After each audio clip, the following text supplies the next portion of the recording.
Сёлета фактычна кожнае мерапрыемства, якое праводзіць Брэсцкі абласны краязнаўчы музей, прысвечана міленіуму горада над Богом. Але выстава-конкурс «Я малюю Брест» з'ява асаблівая. Это новый формат проведения музейных мероприятий.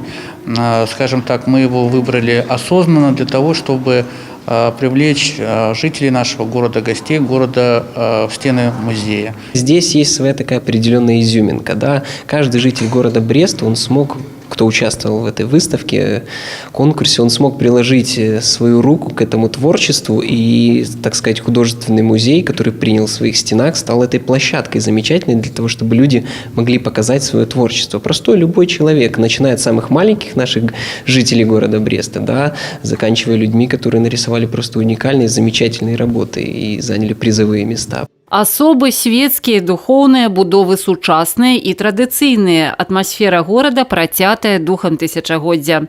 Кожны маляваў Брэст такім, якім ён ёсць у сэрцы, у памяці альбо ў марах. Я придумала нарисовать снизу прошлый Брест, а сверху я нарисовала новый Брест. Я нарисовала картину, там изображено памятник тысячелетия. Я очень долго выбирала, какую выбрать.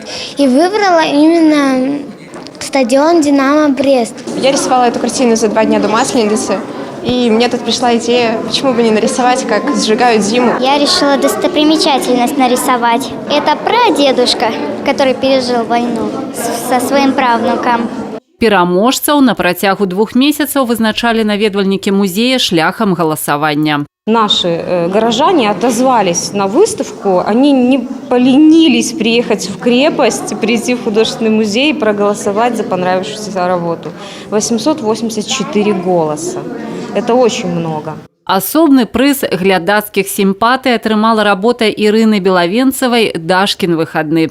Дыплом за 3-е месца знакаміты брэсцкі ліхтаршчык уручыў Юрыю Любімаву за аднайменны графічны партрэт. 2-е месца наведвальнікі музея аддалі Інне Болунць за ностальгічную карціну «Брэст аўтавакзал».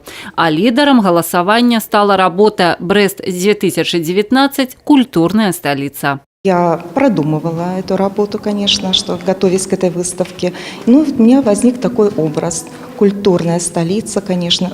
На этом немного дальше там проходит очень много музыкальных мероприятий, картинных галерей, все. Это все искусство. И, конечно, вот хотелось взять такой образ, и я думаю, все получилось.